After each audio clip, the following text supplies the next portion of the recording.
नमस्कार। नेपाल टेलिभिजन समाचारमा स्वागत छ। म छहरा दवाडी र म अनिता बिन्दु। सुरुमा प्रमुख समाचार।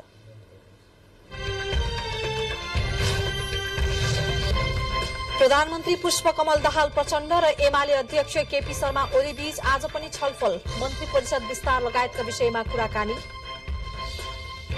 प्रतिनिधि सभाको सभामुख र उपसभामुखमा उम्मेदवारी दिने विषयमा कांग्रेस पदाधिकारी बैठकमा छलफल, संसदका अन्य दलसँग कुराकानी गरेर निर्णय लिइने।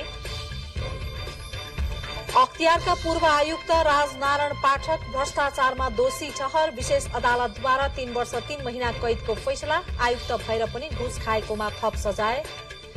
हिजो नियुक्त 4 मुख्यमन्त्री मध्ये 3 जनाद्वारा पद तथा गोपनीयताको शपथ ग्रहण, प्रदेश नम्बर 1 को सभामुखमा बाबुराम गौतम निर्विरोध निर्वाचित। बाँकीको नेपालगञ्ज लगायतका क्षेत्रमा दादुराको संक्रमण, खोपप्रतिको सचेतना अभावमा संक्रमण बढेको विज्ञहरूको भनाई। खोकी विरुद्धको भारतीय औषधि कफ सिरप गुणस्तरहीन भएकै कारण उज्बेकिस्तानमा 20 जना बालबालिकाको मृत्यु भएको पुष्टि, औषधिको प्रयोग नगर्न WHO को आग्रह। र बलात्कार अभियोगमा थुनामा रहेका राष्ट्रिय क्रिकेट टोलीका पूर्व कप्तान सन्दीप लामिछानेलाई धरौटीमा रिहा गर्न उच्च अदालतद्वारा आदेश, 20 लाख रुपैयाँ धरौटी माग।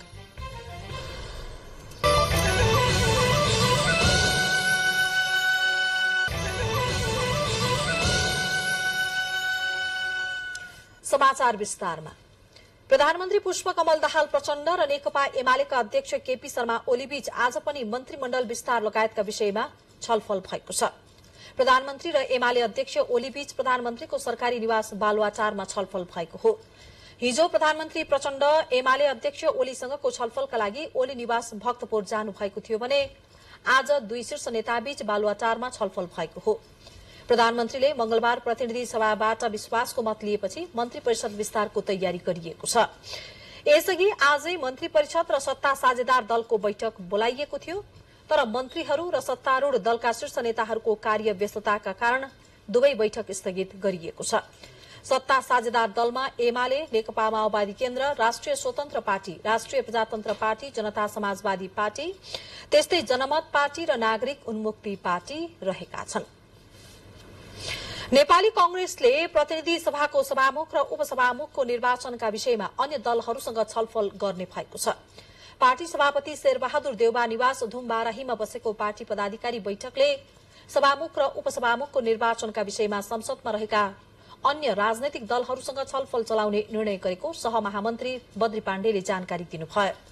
दलहरूसँग छलफल गरेर मात्रै सभामुख र उपसभामुखमा उम्मेदवारीका विषयमा पार्टीले निर्णय लिने उहाँले बताउनुभयो। निर्वाचनका सन्दर्भमा संसदमा रहेका अन्य राजनीतिक दलहरूसँग छलफल चलाउने आज त्यति नै कुरा भएको छ। हामीले छुट्टै निर्णय गर्ने भन्दा पनि छलफल गर्छौं हामी त्यो दलहरूसँग सभामुखको बनाउने सन्दर्भमा र उपसभामुख बनाउने सन्दर्भमा। राष्ट्रपति चयनका विषयमा भने पार्टीभित्र अहिलेसम्म छलफल नभएको पनि पाण्डेले जानकारी दिनुभएको छ। पदाधिकारी बैठकमा सभ्य निर्वाचन आइरहेको सन्दर्भमा नेविसंघ लगायतका भ्रातृ संगठनलाई पनि पूर्णता दिने विषयमा छलफल भएको सहमहामन्त्री पाण्डेले जानकारी दिनुभयो। नेपाली कांग्रेसका नेता डाक्टर शेखर कोइरालाले सरकारलाई विश्वासको मत दिए पनि आफूहरू प्रमुख प्रतिपक्षी नै भएको बताउनु भएको छ। विराटनगरमा संचारकर्मीहरूसँग कुरा गर्दै नेता कोइरालाले आफूहरूले कानून व्यवसायीको सल्लाह अनुसार विश्वासको मत दिएको र विश्वासको मत दिँदैमा प्रमुख प्रतिपक्षीबाट विमुख नहुने धारणा व्यक्त गर्नुभयो। उहाँले राष्ट्रपति र उपराष्ट्रपतिको निर्वाचनमा नेपाली कांग्रेसले उम्मेदवारी दिन लागेको र त्यसमा सहयोग हुने आशामा पनि विश्वासको मत दिएको जानकारी दिनुभयो। एउटा कुरा तपाईहरुले के बुझ्नु पर्यो भने हामी प्रतिपक्षमै छौं, प्रतिपक्षको बेन्चैमा बस्छौं, गुण र दोषको आधारमा हामी सरकारको विरोध गर्छौं हैन, र हामी सरकारमा जाँदैनौं। आउँदो माघ 25 गते हुने राष्ट्रिय सभाको उपनिर्वाचनमा भाग लिन निर्वाचन आयोगले दिएको दल दर्ताका लागि 8 वटा दलले नाम दर्ता गराएका छन्। आयोगका अनुसार नेकपा एकीकृत समाजवादी, बहुजन शक्ति पार्टी, नेपाल कम्युनिष्ट पार्टी, एकीकृत मार्क्सवादी लेनिनवादी, नेपाल कम्युनिष्ट पार्टी, नेपाली कांग्रेस, जनता समाजवादी पार्टी नेपाल, नागरिक उन्मुक्ति पार्टी र राष्ट्रिय प्रजातन्त्र पार्टीले निवेदन दिएको आयोगले जनाएको छ। लुम्बिनी प्रदेशबाट अन्य समूहको रिक्त राष्ट्रिय सभाको 1 जना सदस्य पदका लागि आउँदो माघ 25 गते उपनिर्वाचन हुँदैछ। लुम्बिनी प्रदेशको अन्य समूहबाट निर्वाचित सदस्य खिमलाल भट्टराईले राजीनामा दिएपछि सो पद रिक्त हुन गएको हो। आयोगले गएको 24 गते संविधानको धारा 271 अनुसार आजसम्म दल दर्ताका लागि आह्वान गरेको थियो। उप प्रधानमन्त्री एवं गृहमन्त्री रवि लामिछानेले थारू समुदायको उत्थानका लागि आफू लागि पर्ने बताउनु भएको छ। पूर्वी चितवनको खैरहनीमा आजदेखि शुरू भएको 8औं खिचरा महोत्सवको उद्घाटन कार्यक्रममा उहाँले थारू समुदायको समस्या समाधानमा सरकार र आफ्नो मन्त्रालय लागि पर्ने बताउनुभयो। थारू समुदायको उत्थान, विकास र मुद्दामा ध्यान र विवेक पुर्याउने भन्दै उहाँले थारू संस्कृति जगेर्ना सरकारको जिम्मेवारी भएको बताउनुभयो।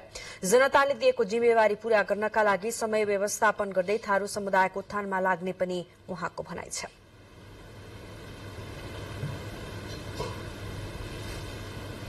राज्यले गर्नुपर्ने सहयोगमा कहीँ कतै इतिहासमा कमी कमजोरी भएको रहेछ भने यो सरकार तपाईहरुलाई साथ दिनको निमित्त तयार छ।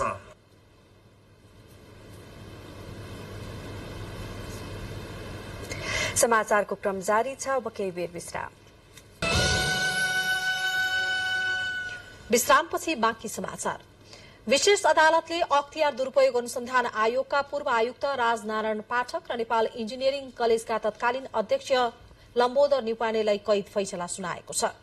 आयोगका पूर्व आयुक्त राजनारायण पाठकलाई 3 वर्ष 3 महिना र अध्यक्ष लम्बोदर न्युपानेलाई 3 वर्ष कैदको फैसला गरेको छ।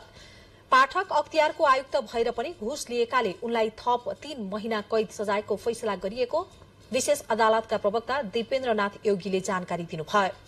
नेपाल इन्जिनियरिङ कलेजको सम्बन्धन विवादमा पाठकले न्युपानेसँग 78 लाख मागेको अडियो सार्वजनिक भएको थियो। सो मुद्दामा विशेष अदालतका अध्यक्ष श्रीकान्त पौडेल र सदस्यहरू यमुना भट्टराई र बलभद्र बास्तोलाको इजलासले पाठक र न्युपाने दुवैलाई कैद फैसला सहित 39 लाख रुपैयाँ जरिवानाको फैसला गरिएको प्रवक्ता योगीले जानकारी दिनुभएको छ। हिजो नियुक्त हुनुभएका 4वटा प्रदेशका मुख्यमन्त्री मध्ये मध्य प्रदेशका मुख्यमन्त्री बाहेक अन्य 3 जना मुख्यमन्त्रीले आज पद तथा गोपनीयताको शपथ ग्रहण गर्नु भएको छ। लुम्बिनी प्रदेश सरकारका नवनियुक्त मुख्यमन्त्री लीला गिरीले दाङको देउखुरीमा पद तथा गोपनीयताको शपथ लिनुभयो। प्रदेश राजधानी स्थापना भएको देउखुरी उपत्यकामा आयोजित शपथ ग्रहण कार्यक्रममा मुख्यमन्त्री गिरीलाई नेपालको संविधानको धारा 172 बमोजिम प्रदेश प्रमुख अमिक शेरचनले शपथ गराउनु भएको हो। नवनियुक्त मुख्यमन्त्री गिरीले संविधानको धारा 168 को उपधारा 9 बमोजिम मन्त्री चेतनारायण आचार्य र मन्त्री कृष्ण केसी सहितको मन्त्रीमण्डल पनि गठन गर्नु भएको छ। नवनियुक्त मन्त्री द्वयलाई पनि सोही समारोहमा प्रदेश प्रमुख शेरचनले शपथ गराउनु भयो। शपथ लिए लगत्तै मुख्यमन्त्री गिरीले राप्ती प्राविधिक शिक्षालयमा स्थापित मुख्यमन्त्री तथा मन्त्री परिषद कार्यालयमा पद बहाली गर्नुभयो। पद बहाली पश्चात मुख्यमन्त्री गिरीले प्रदेशको राजधानी व्यवस्थापनका सन्दर्भमा अघिल्लो प्रदेश सभाले नयाँ राजधानी स्थापना गर्ने निर्णय गरेको र नयाँ सरकारले राजधानीको निर्माण प्रक्रियालाई राप्ती उपत्यकाको प्राकृतिक सुन्दरतालाई व्यवस्थित तरिकाले तीव्र गतिमा अगाडि बढाउने बताउनुभयो। आजै बसेको मन्त्री परिषदको बैठकले हाल रहेका मन्त्रालयको संख्या 13 बाट घटाएर 12 कायम गर्ने निर्णय गरेको पनि उहाँले जानकारी दिनुभयो। यसैबीच सुदूरपश्चिम प्रदेशका मुख्यमन्त्री राजेन्द्र सिंह रावलले शपथ ग्रहण लगतै पदभार ग्रहण गर्नु भएको छ। पदभार ग्रहण गरेसँगै उहाँले पहिलो निर्णय शासकीय सुधार गर्ने बताउनुभयो। सुदूरपश्चिमका मन्त्रालय, आयोग, विभाग, सचिवालय तथा अन्य निकायको कार्य सम्पादन प्रणालीलाई सरलीकरण र सुदृढीकरण गर्ने सम्बन्धमा नतिजामूलक कार्ययोजना तयार पार्न प्रदेश सरकारका मुख्य सचिवको संयोजकत्वमा सुदूरपश्चिमको समग्र शासकीय सुधार योजना कार्यदल गठन गर्नु भएको छ। कार्यदलमा सबै मन्त्रालयका सचिवहरू सदस्य रहेका छन्। 7 दिनभित्र कार्यदललाई प्रतिवेदन तयार पार्न पनि निर्देशन दिइएको छ। यसअघि आजै मुख्यमन्त्री रावलले प्रदेश प्रमुख देवराज जोशी समक्ष पद तथा गोपनीयताको शपथ खानुभयो। यसैगरी कर्णाली प्रदेश सरकारका मुख्यमन्त्री राजकुमार शर्माले पनि आज पद तथा गोपनीयताको शपथ लिनु भएको छ। आज अपराह्न 4 बजे कर्णाली प्रदेश प्रमुख तिलक परियार समक्ष नेपालको संविधानको धारा 172 बमोजिम नवनियुक्त मुख्यमन्त्री शर्माले पद तथा गोपनीयताको शपथ लिनु भएको हो। मुख्यमन्त्रीले शपथ लिएसँगै उहाँको नेतृत्वमा गठित 3 सदस्यीय मन्त्री परिषद सदस्यमा नियुक्त मन्त्री मंगल बहादुर शाही र विनोद कुमार शाहले पनि प्रदेश प्रमुख समक्ष पद तथा गोपनीयताको शपथ लिनुभयो। नेकपा माओवादी केन्द्र र नेकपा एमाले कर्णाली प्रदेश कमिटिको बैठकबाट दुवै दलले आधा आधा कार्यकाल आलो पालो सरकारको नेतृत्व गर्ने, मुख्यमन्त्री सहित 4 मन्त्रालय माओवादी तथा 3 मन्त्रालय एमाले लिने र 8 मन्त्रालय रहेको कर्णाली प्रदेशमा एउटा घटाएर 7 मन्त्रालय कायम गर्ने सहमति भएको थियो। 4 बेरोजगारहरूलाई रोजगार प्रदान गर्न एउटा कार्यविधि नीति निर्माण गरेर त्यसको बजेटको तर्जुमा गरेर हामीले अगाडि बढ्ने चाहिँ निर्णय गरिएको छ। धन्यवाद। प्रदेश 1 को सभामुखमा निर्विरोध निर्वाचित हुनुभएका ओखलढुङ्गाका सांसद बाबुराम गौतमले पद तथा गोपनीयताको शपथ ग्रहण गर्नुभएको छ। नवनिर्वाचित प्रदेश सभामुख बाबुराम गौतमलाई एक कार्यक्रमका बीच प्रदेश प्रमुख परशुराम खापुङले पद तथा गोपनीयताको शपथ गराउनुभयो। शपथ ग्रहण कार्यक्रममा प्रदेश 1 का मुख्यमन्त्री हिक्मत कुमार कार्की, मन्त्रीहरू, प्रदेश सांसदहरू र उच्च पदस्थ कर्मचारीहरूको उपस्थिति रहेको थियो। सभामुखको निर्वाचनपछि प्रदेशसभा बैठकले उपसभामुखको निर्वाचनको कार्यतालिका निकाल्ने र पौष 30 गते शनिबार उपसभामुखको निर्वाचन हुने प्रदेशसभा सचिव गोपाल प्रसाद पराजुलीले जानकारी दिनुभयो। सभामुखमा एकमात्र उम्मेद्वारी परेपछि आज बसेको प्रदेशसभा बैठकले सर्वसम्मतिले गौतमलाई निर्वाचित गरेको थियो। सुदूरपश्चिम प्रदेश सभाको सभामुख चयन आज हुँदैछ। सभामुख पदमा 2 जनाको उम्मेद्वारी परेकाले निर्वाचन मार्फत चयन गर्न लागि सुदूरपश्चिम प्रदेश सभा सचिवालयले जनाएको छ। सभामुख पदका लागि सत्ता साझेदार दलहरूको तर्फबाट माओवादी केन्द्रका भीम बहादुर भण्डारी र नेपाली कांग्रेसका तर्फबाट मान बहादुर रावल उम्मेद्वार हुनुहुन्छ। 53 सदस्यीय प्रदेश सभामा सभामुखमा विजयी हुन कम्तीमा 27 मत ल्याउनुपर्छ। सुदूरपश्चिम प्रदेशको मुख्यमन्त्रीमा नेकपा एमालेका राजेन्द्र रावल हिजो नियुक्त भइसक्नु भएको छ। बागमती प्रदेशको सभामुखका लागि 3 जनाको उम्मेद्वारी परेको छ। सभामुखका लागि सत्ता गठबन्धनका भुवन पाठक, नेपाली कांग्रेसका शिवराज अधिकारी र नेपाल मजदूर किसान पार्टीका सृजना साहेजुले उम्मेद्वारी दर्ता गराउनु भएको हो। पाठकको प्रस्तावकमा नेकपा एमाले प्रदेश संसदीय दलका नेता जगन्नाथ थपलिया र समर्थनमा नेकपा माओवादी केन्द्रका युवराज दुलाल हुनुहुन्छ। यसैगरी अधिकारीको प्रस्तावकमा कांग्रेसका सांसद कुन्दन राज काफ्ले र समर्थकमा रामकृष्ण चित्रकार हुनुहुन्छ भने सायुजुको प्रस्तावकमा नेमकिपाका सांसद सुरेन्द्र राज गोसाई र समर्थकमा गीता काफ्ले हुनुहुन्छ।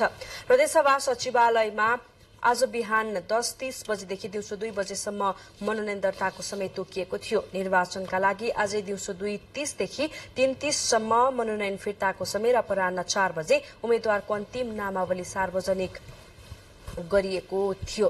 बागमती प्रदेश सभामा नेपाली कांग्रेसका 37, नेकपा एमालेका 27, नेकपा माओवादी केन्द्रका 21, राष्ट्रिय प्रजातन्त्र पार्टीका 13, नेकपा एकीकृत समाजवादीका 7, नेपाल मजदूर किसान पार्टीका 3 तथा हाम्रो नेपाली पार्टीका 2 गरी 110 जना प्रदेशसभा सदस्य हुनुहुन्छ।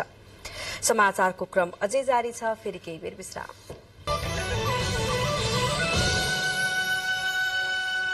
विश्रामपछि बाँकी समाचार। राष्ट्रिय सभाका अध्यक्ष गणेश प्रसाद तिमल सिन्हाले मेला महोत्सवले स्थानीय उत्पादनको प्रचार प्रसार गर्नुका साथै पर्यटन प्रवर्धनमा सहयोग पुर्याउने बताउनु भएको छ। 7औं म्याग्दी महोत्सवको आज बेनीमा उद्घाटन गर्दै उहाँले पर्यटन प्रवर्धन गर्ने कार्यमा महोत्सवले महत्वपूर्ण भूमिका खेल्ने बताउनु भयो। अध्यक्ष तिमल सिन्हाले महोत्सवले प्रत्यक्ष र अप्रत्यक्ष रूपमा फाइदा पुर्याउने बताउँदै स्थानीय कृषि उपजहरूको संकलन, बिक्री वितरण र प्रवर्धनमा उद्यमीलाई प्रोत्साहन मिल्ने पनि बताउनु भयो। उहाँले आर्थिक समृद्धि हासिल गर्नका लागि विदेशी नै मात्रै नभई स्वदेशमै रोजगारको अवसर सृजना गर्ने तर्फ लाग्नु पर्नेमा जोड़ दिनुभयो। सङ्घसम्मका सबै जनप्रतिनिधिहरू, सरकारको नेतृत्व गर्नेहरू, प्रतिपक्षमा रहनेहरू सबै इमानदारीपूर्वक यसमा लाग्नु पर्यो। जसले अगुवाई गर्न पाएको छ, नेतृत्व गरेको छ, उसले त्यो कार्यान्वयनमा अगाडि लाने। महोत्सवको अवसरमा जिल्लास्थित विभिन्न जातीय तथा अन्य संघ संस्थाहरूले आआफ्नो वेशभूषामा सजिएर झाँकी सहित बेनी बजारमा र्याली प्रदर्शन गरेका थिए। आउँदो माघ 7 गतेसम्म सञ्चालन हुने महोत्सवमा लोपोन्मुख कला संस्कृतिको प्रस्तुतिका साथै स्थानीय कृषि उत्पादनहरूको प्रदर्शनी तथा बिक्री वितरण पनि गरिनेछ। पुसको दोस्रो हप्तादेखि बाँकेको नेपालगञ्जमा फैलिएको दादुरा संक्रमण अझै नियन्त्रणमा आउन सकेको छैन। महामारीकै रूपमा फैलिँदै गएपछि स्वास्थ्य तथा जनसंख्या मन्त्रालयले दादुराको प्रकोप नियन्त्रणका लागि संक्रमित बिरामीको खोज तलास र उपचारसँगै 6 महिनादेखि 15 वर्ष उमेरका बालबालिकालाई दादुरा विरुद्धको खोप र भिटामिन ए को क्याप्सुल खुवाउन शुरू गरेको छ। एक रिपोर्ट। दादुरा विरुद्धको खोप प्रतिको सचेतना अभावले अहिले पश्चिमी नेपालमा दादुराले बालबालिकाहरू इन्तु न चिन्तुको अवस्थामा छन्। बिहिबारसम्ममा 110 जनामा संक्रमण फैलिसकेको परिवार कल्याण महाशाखाले जनाएको छ। 110 बिरामी मध्ये खोप नलिने करिब 20% रहेका छन् भने बाँकी बिरामीहरूमा पनि धेरैजसो एक मात्र खोप लिने रहेका छन्।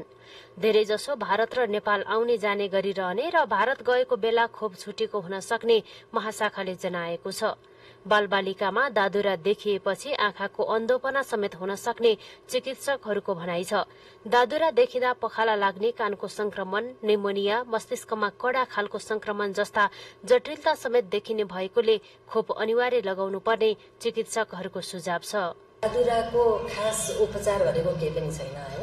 दादुरा लागिसकेको छ भने चाहिँ उसलाई आराम गराउने र प्रशस्त मात्रामा पानी दिने र उसको रोगसँग लड्ने क्षमता कम हुन्छ, अरू रोगहरूले असर गर्न सक्छ। त्यसरी भिडभाडमा नलाने र घरमा प्रशस्त झोल कुराहरू खुवाउने र अरू तागत भएको खानेकुराहरू पनि खुवाउनेहरू जति खान सक्छ त्यो चाहिँ खाना बन्द नगर्ने, बाहिर नै झोल कुरा बढी खुवाउने र अरू स्वस्थ बच्चाहरूलाई सकभर उसको संसर्गमा नराख्ने, किनभने यसले उसलाई छिटै अरू बच्चाहरूलाई पनि सर्न सक्छ।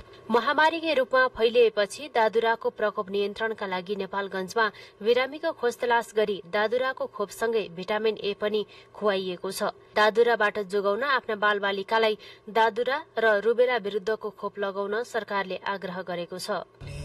यो किन लगाउनु पर्छ, यसको आवश्यकता के हो र संक्रमण कसरी सर्छ भन्ने लगायतका सबै कुराहरूलाई सहजीकरण गर्नलाई, संक्रमण नफैलियोस् भन्नका लागि खोपको अभियान सञ्चालन गरेका छौँ। स्थानीय सबै सरकारवाला निकायहरूको सहभागितामा, स्थानीय तहको सहभागिता, रेड क्रसको, त्यहाँ रहेको युनिसेफहरू, त्यहाँ जति पनि निकायहरू काम गर्नुभएको छ सबैको सहभागितामा खोप अभियान सञ्चालन गरेका छौँ।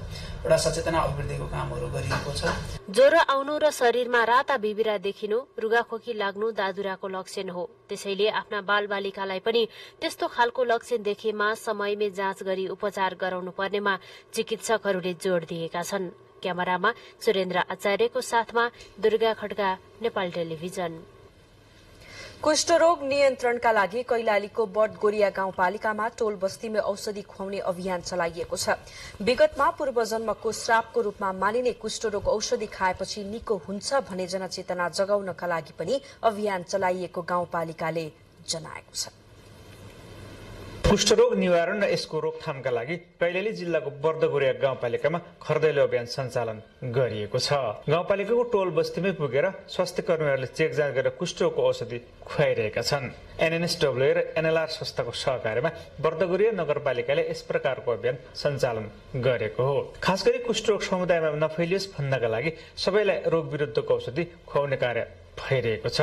बर्दगोरिया गाउँपालिका अध्यक्ष कर्णबहादुर कुँवरले कुष्ठरोग मुक्त पालिका बनाउने उद्देश्यका साथ समुदाय स्तरमा चेक जाँच गरी औषधि वितरण गरिरहेको बताउनु भएको छ। हाम्रो बर्दगोरियावासीलाई यो कुष्ठरोग नलाओस् भन्ने हिसाबमा हामी एकदम तयारी गरेका छौँ। एकदम ठिक छ, एकदम राम्रो भइरहेको छ। हाम्रो गाउँका दाइ भाइहरू आएर पनि समयमा आएर चेक गराउने, दबाई खाइदिने एकदम सहयोग हुनुभएको छ। एनएनएसडब्ल्यूका कार्यकारी निर्देशक अशोक विक्रम जयरले नेपाल सरकारको कुष्ठरोग निवारण अभियान अन्तर्गत रोग समुदायमा फैलिन नदिनका लागि आफूहरूले औषधि खुवाउने काम गरिरहेको बताउनु भएको छ। कुनै मान्छे यो समुदायमा कुष्ठरोग भएको छ भने त्यो कुष्ठरोगको चाहिँ कीटाणुहरू अरूमा सर्ने चान्सेस पनि हुन सक्छन्। त्यो चाहिँ धेरै आस्ता आस्ता चाहिँ फैलिँदै जाने चिज हो। त्यसलाई कन्ट्रोल गर्नको लागि हरेक पालिकामा गएर त्यो पालिकाभित्र त्यो कुष्ठरोग प्रभावित व्यक्तिको घरको छेउछाउ घरको फ्यामिली आफैलाई त्यसको छेउछाउमा परिवार के अरे छिमेकीहरूलाई त्यसको समुदायहरूलाई पनि औषधि खुवाउन सक्नु भने त्यसबाट सर्न चाहिँ रुक्छ।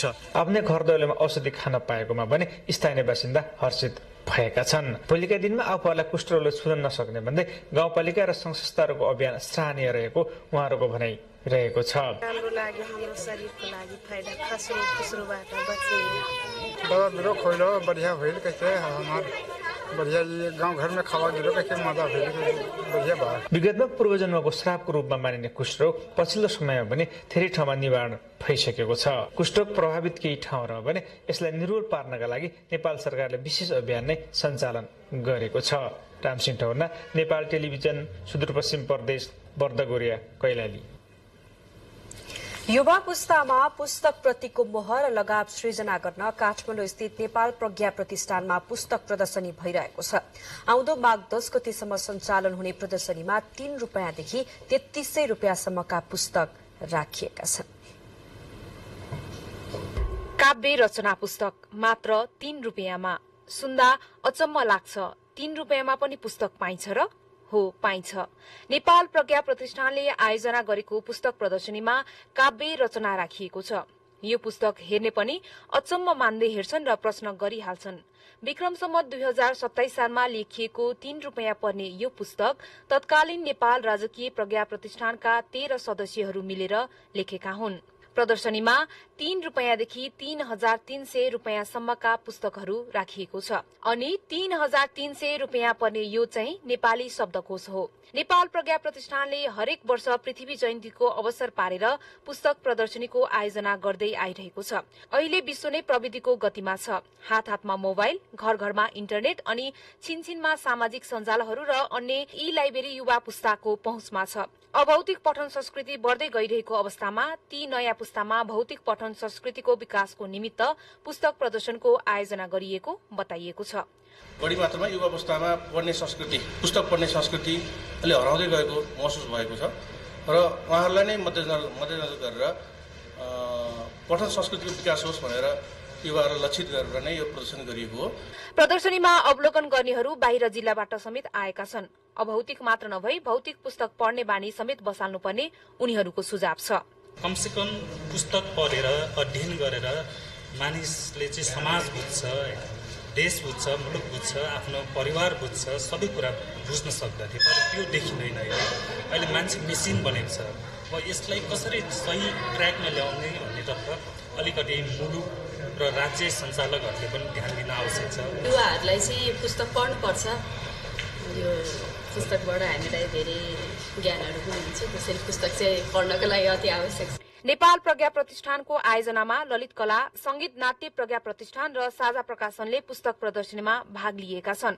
संस्कृति, दर्शन, कला, साहित्य लगायत विभिन्न विधाका 1000 भन्दा बढी पुस्तक प्रदर्शनीमा राखिएको छ। हालसम्म 500 भन्दा बढी मानिसले अवलोकन गरेको आयोजकको भनाइ छ। डिजिटल माध्यममा रमाइहाल्ने अहिलेका नयाँ पुस्ताहरूका लागि यो पुस्तक प्रदर्शनीले उनीहरूको पठन संस्कृतिमा विकास गर्ने विश्वास लिएको छ। क्यामेरामा प्रधुना मिश्रको साथमा मान्डी बानिया, नेपाल टेलिभिजन, काठमाडौँ। तपाईँ यति बेला नेपाल टेलिभिजन समाचारको साथमा हुनुहुन्छ। समाचारको क्रममा प्रमुख समाचार फेरि एकपटक।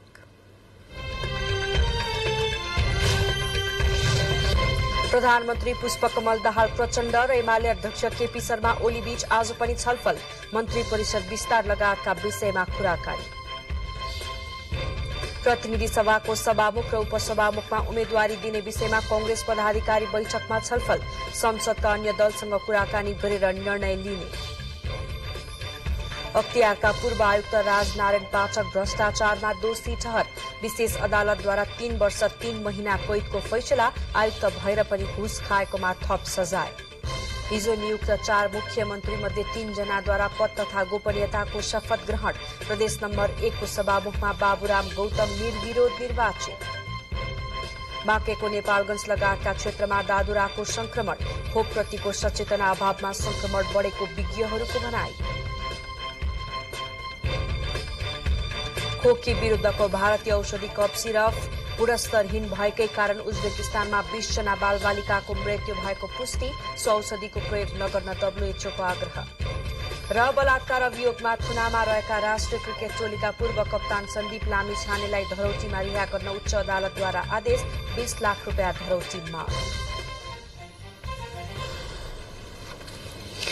2 दशकदेखि अलपत्र रहेको पर्वतको सदरमुकाम कुस्मा स्थित बस पार्क निर्माणको काम शुरू भएको छ।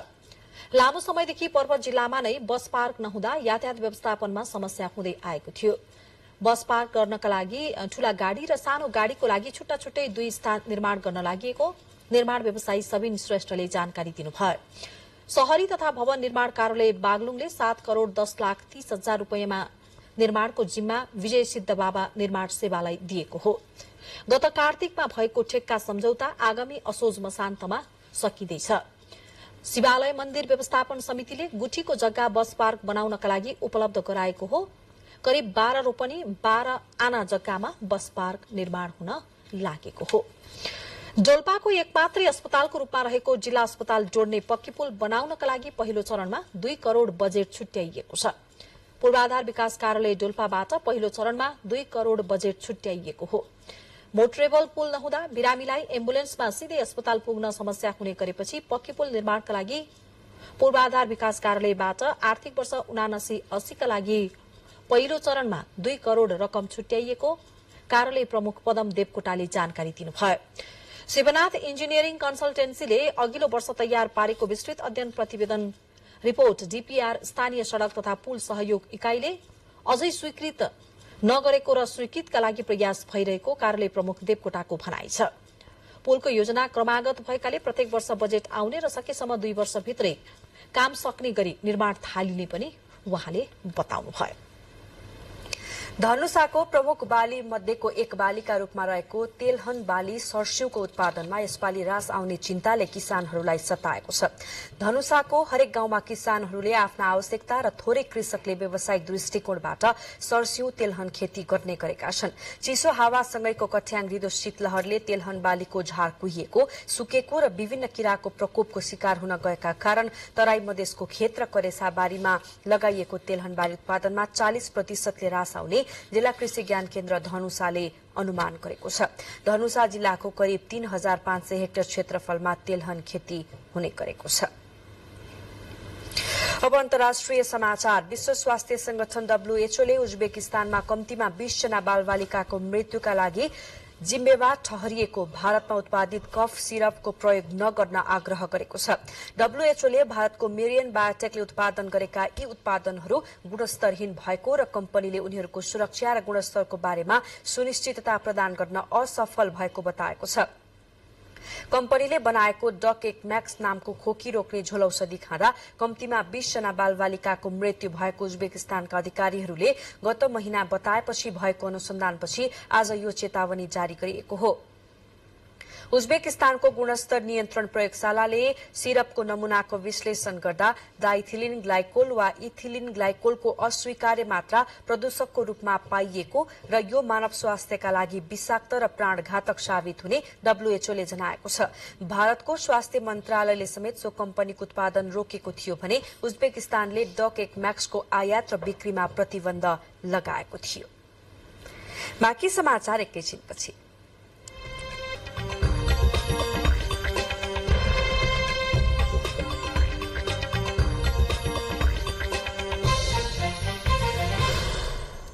अब आर्थिक समाचार। उप प्रधानमन्त्री तथा अर्थमन्त्री विष्णुप्रसाद पौडेलले अर्थतन्त्रमा विश्वव्यापी रूपमा देखा परेको समस्या समाधान गर्न सामूहिक पहल जरूरी रहेको बताउनु भएको छ। भोइस अफ साउथ समिट अन्तर्गत अर्थमन्त्रीहरूको सत्रलाई भर्चुअल माध्यमबाट सम्बोधन गर्दै उहाँले कोभिड-19 को महामारीपछि विश्वव्यापी रूपमा आर्थिक मन्दीको संकेत देखिएको अवस्थामा सामूहिक पहल आवश्यक भएको बताउनुभयो। मानव विकास र आर्थिक वृद्धि सँगसँगै हुने उल्लेख गर्दै अर्थमन्त्री पौडेलले नेपाल सन् 2026 सम्ममा अल्प विकसित मुलुकबाट स्तर उन्नति हुने बाटोमा रहेको उल्लेख गर्नुभयो। विकास वित्तका दायरा विस्तार गर्न दक्षिण र त्रिकोणीय सहयोगबाट लाभ प्राप्त गर्न नेपाल इच्छुक रहेको बताउँदै उहाँले आर्थिक तथा सामाजिक विकासमा निरन्तर सहयोगका लागि भारत सरकारलाई धन्यवाद पनि दिनुभयो। समिटमा नेपाल, भारत, श्रीलंका, कोलम्बिया लगायत 15 देशका अर्थमन्त्रीहरूको सहभागिता रहेको अर्थ मन्त्रालयले जनाएको छ। कृषि तथा पशु पंक्षी विकास मन्त्रालयले कृषिमा आत्मनिर्भरताका लागि कृषि उत्पादन कार्यक्रम एकीकृत कार्यविधि 2079 कार्यान्वयनमा ल्याएको छ।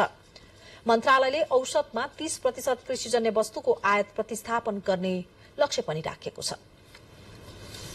सरकारले मुख्य रूपमा धान, चामल, मकै, तरकारी, आलु लगायतका बाली वस्तुको उत्पादन वृद्धि गर्ने र आयात प्रतिस्थापन गर्ने गरी काम थालेको छ। कृषि तथा पशुपन्छी विकास मन्त्रालयले कृषिमा आत्मनिर्भरका लागि कृषि उत्पादन कार्यक्रम एकीकृत कार्यविधि 2079 मार्फत कृषिजन्य उत्पादन कार्यक्रमको थालनी गरेको हो। मुलुकमा अधिकांश कृषिजन्य वस्तुको आयात भइरहेको र त्यसले विदेशी मुद्रा सञ्चितमा समेत असर गरेको भन्दै कृषिजन्य उत्पादन वृद्धिका लागि सरकारले उत्पादन सम्बन्धी कार्यविधि सार्वजनिक गरी कार्यान्वयनमा ल्याएको हो। तोकिएका बाली वस्तुहरूमा 20 देखि 30% सम्म आयात प्रतिस्थापन गर्ने भन्ने जुन लक्ष्य राखेर यस मन्त्रालयको एउटा बजेट शीर्षकमा 10 अरब कार्यक्रम विनियोजन भएको थियो। त्यही बजेटलाई कार्यान्वयन गर्ने सन्दर्भमा मुलुकलाई आत्मनिर्भर उन्मुख गराउने गरी जुन हामीले स्थानीय तहहरूमा कार्यक्रम कार्यान्वयनको लागि सशक्त वित्तीय हस्तान्तरण पठाउन लागेको थियौँ, त्यही कार्यक्रम कार्यान्वयनका लागि स्थानीय तहहरूको लागि सहजीकरण गरिदिनको लागि कार्यविधि हामीले ल्याएको हौँ। यसमा चाहिँ यो आत्मनिर्भर उन्मुख बालीहरू खास गरी बढी आयात भइरहेका बाली वस्तुहरू जुन छन् त्यसमा लक्षित गरेर हामीले कार्यक्रमहरू सञ्चालन गरेका छौँ। यसमा स्थानीय तहहरूलाई कार्यक्रम कार्यान्वयन गर्न सहजीकरण होस् भनेर एकीकृत कार्यविधि हामीले ल्याएको हो। सरकारले चालू आर्थिक वर्ष 2079-80 को बजेट मार्फत कृषि क्षेत्रका लागि 10 अर्ब रुपियाँ बजेट विनियोजन गरेको थियो। सोही बजेटलाई कार्यान्वयन गर्न कार्यविधि ल्याइएको हो। सरकारले स्थानीय तहको अग्रतामा प्रमुख खाद्यान्न बालीहरू धान, मकै, तरकारी, आलु लगायतको उत्पादन वृद्धि गर्ने, बढी आयात हुने कृषि उपजको उत्पादन गर्दै मुलुकलाई आत्मनिर्भर बनाउँदै व्यापार घाटालाई न्यूनीकरण गर्ने र उत्पादन लागत कम गर्दै कृषि तथा व्यावसायिकताको प्रतिस्पर्धात्मक क्षमता र आय स्तर बढाउन सहयोग पुर्याउने उद्देश्य राखेको छ। क्यामेरामा प्रद्युम्न ढुङ्गेलका साथमा कमला अर्याल, नेपाल टेलिभिजन, काठमाडौँ। मौद्रिक नीतिको उद्देश्य अनुसार वाणिज्य बैंकहरू मर्जरमा जाने क्रम बढ़ेको छ। आर्थिक वर्ष 2072-73 को मौद्रिक नीतिले वाणिज्य बैंकहरूको चुक्ता पुँजी 8 अर्ब पुर्याउनु पर्ने व्यवस्था गरेपछि वाणिज्य बैंकहरूको बिग मर्जन बढ़ेको हो। 2074 असार मसान्तसम्मको समय दिइएको भए पनि पछिल्लो समय मर्जरको क्रम बढ़ेको छ। वाणिज्य बैंकको संख्या घटाउँदै चुक्ता पुँजी वृद्धिका लागि मर्जरको नीति लिइएको हो। पुस महिनामा मात्रै 8 वटा वाणिज्य बैंक एक आपसमा गाभिएका छन् भने थप 2 वाणिज्य बैंक मर्जरको चरणमा छन्। पुस मसान्तभित्र मर्जरमा नजाँदा राष्ट्र बैंकले दिने सुविधाबाट वञ्चित हुने भएपछि बैंकहरू हतारमा एक आपसमा गाभिएका हुन्। 8 वाणिज्य बैंक मर्ज भएर एकीकृत कारोबार समेत शुरू गरिसकेका छन्। पुस महिनामा कुमारी र एनसीसी, ग्लोबल आईएमई र बैंक अफ काठमाडौँ, प्रभु र सेन्चुरी बैंक तथा नेपाल इन्भेस्टमेन्ट र मेगा बैंक एक आपसमा गाभिएर एकीकृत कारोबार शुरू गरिसकेका छन्। बिग मर्जरमा नयाँ लहर ल्याउने बैंकका रूपमा ग्लोबल आईबी बैंक अग्रस्थानमा छ। ग्लोबल बैंकले पछिल्लो पटक बैंक अफ काठमाडौँलाई गाभेको छ। मर्जरपछि ग्लोबल आईएमई बैंक लिमिटेडको नामबाट एकीकृत कारोबार शुरू भएको छ।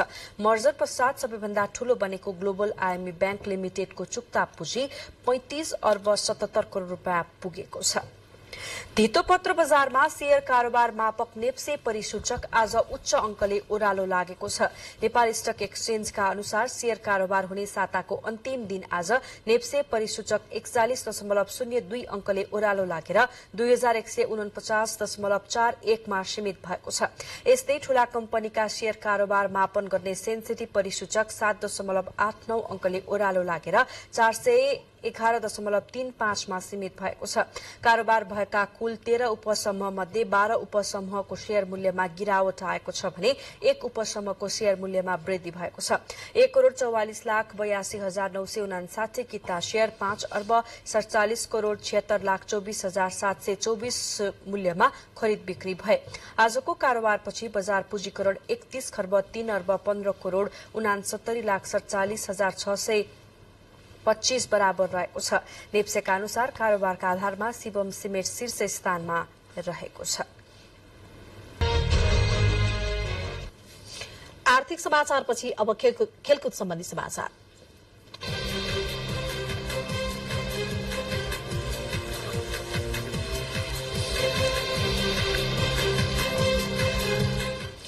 उच्च अदालत पाटनले नेपाली राष्ट्रिय क्रिकेट टोलीका पूर्व कप्तान सन्दीप लामिछानेलाई धरौटीमा रिहा गर्न आदेश दिएको छ। न्यायाधीश ध्रुवराज नन्द र रमेश ढकालको संयुक्त इजलासले लामिछानेलाई 20 लाख रुपियाँ धरौटीमा छाड्न आदेश दिएको हो। नाबालिगलाई बलात्कार गरेको आरोपमा जिल्ला अदालत काठमाडौँले लामिछानेलाई थुनामै राखेर बलात्कार सम्बन्धी मुद्दामा कार्यवाही अगाडि बढाउन दिएको आदेश विरुद्ध लामिछानेले उच्च अदालत पाटनमा निवेदन दिएका थिए। लामिछानेलाई असोज 20 गते प्रहरीले त्रिभुवन विमानस्थलबाट नियन्त्रणमा लिएको थियो। फ्रान्सको पेरिसमा 2024 मा आयोजना हुने ओलम्पिक खेलकुद अन्तर्गत महिला फुटबलको एसिया छनौटको पहिलो चरणमा नेपाल समूह सी मा परेको छ। एएफसीले आज सार्वजनिक गरेको ड्र अनुसार नेपाल समूह सी मा परेको हो। नेपालको समूहमा भियतनाम, प्यालेस्टाइन र अफगानिस्तान रहेका छन्। पहिलो चरणको छनौट खेलहरू आगामी अप्रिल 3 देखि 11 सम्म हुनेछ। पहिलो चरणमा सहभागी 26 टोलीलाई 7 समूहमा विभाजन गरिएको छ। हरेक समूहको शीर्ष टोलीले दोस्रो चरणको यात्रा तय गर्नेछन्। 7औं संस्करणको राष्ट्रिय महिला तथा पुरूष क्लब भलिबल च्याम्पियनशिप अन्तर्गत महिलातर्फको खेलमा नेपाल पुलिस क्लबले न्यू डायमण्ड युथ स्पोर्ट्स क्लबलाई पराजित गर्दै सेमी फाइनलमा प्रवेश गरेको छ। त्रिपुरेश्वर स्थित राष्ट्रिय खेलकुद परिषद राखेपको कवर्ड हलमा आज भएको खेलमा विभागीय टोली पुलिसले न्यू डायमण्डलाई 3-2 को सेटमा पराजित गर्दै सेमी फाइनलमा प्रवेश गरेको हो। यो जितसँगै पुलिस समूह ए को विजेता बन्यो। प्रतियोगितामा न्यू डायमण्ड पनि उपविजेता बन्दै सेमी फाइनलमा पुगेको छ। पोखरा महानगरपालिका अन्तर्गत वडा खेलकुद महोत्सव आजदेखि शुरू भएको छ। महोत्सवमा महानगरपालिकाका 33 वडाका 900 भन्दा बढ़ी खेलाड़ीहरूको सहभागिता रहेको छ। पुस 30 गतेसम्म चल्ने खेल महोत्सवमा महिला भलिबलतर्फ 11 टीम, पुरूष भलिबलतर्फ 9 टीम, टोल स्तरीय फुटबल प्रतियोगितातर्फ 17 टीम रहेका छन्। त्यसैगरी वडा विद्यालय स्तरीय फुटबल प्रतियोगितातर्फ 8 टीम, वडा स्तरीय रस्साकसीमा 17 टीम, महिला 40 वर्षमाथि उमेरसम्म दौड़तर्फ 71 जना, पुरूष 50 वर्षमाथि उमेरसम्म दौड़तर्फ 26 जना सहभागी हुने महानगरपालिकाले जनाएको छ। फरक क्षमता बास्केटबलतर्फ 2 टीम र अपाङ्ग व्हील चेयर दौड़ प्रतियोगिता पनि हुने कार्यक्रम रहेको छ। खेलकुद महोत्सव अन्तर्गत आज विभिन्न खेलहरू सम्पन्न भएका छन्।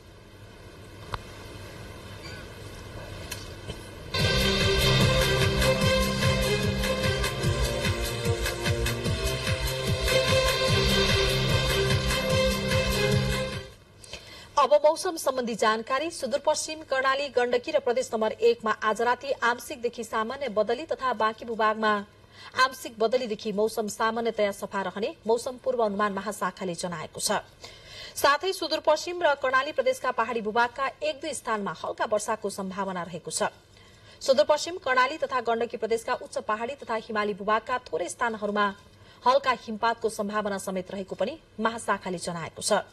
काठमाडौँमा आज रातिको न्यूनतम तापक्रम 2 र 4 तथा भोलि दिउँसोको अधिकतम तापक्रम 18 र 20 डिग्री सेल्सियस बीच रहने अनुमान गरिएको छ। अब मौसम सम्बन्धी थप विवरण।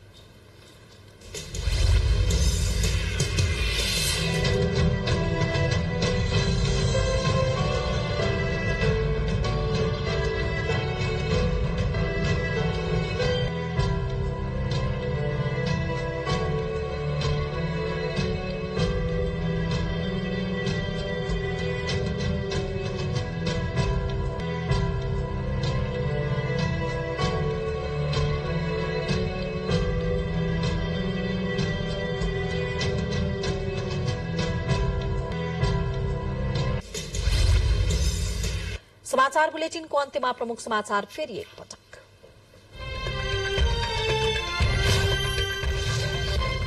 प्रधानमन्त्री पुष्पकमल दाहाल प्रचण्ड र एमाले अध्यक्ष केपी शर्मा ओली बीच आज पनि छलफल, मन्त्री परिषद विस्तार लगायतका विषयमा कुराकानी। प्रतिनिधि सभाको सभामुख र उपसभामुखमा उम्मेदवारी दिने विषयमा कांग्रेस पदाधिकारी बैठकमा छलफल, संसदका अन्य दलसँग कुराकानी गरेर निर्णय लिइने।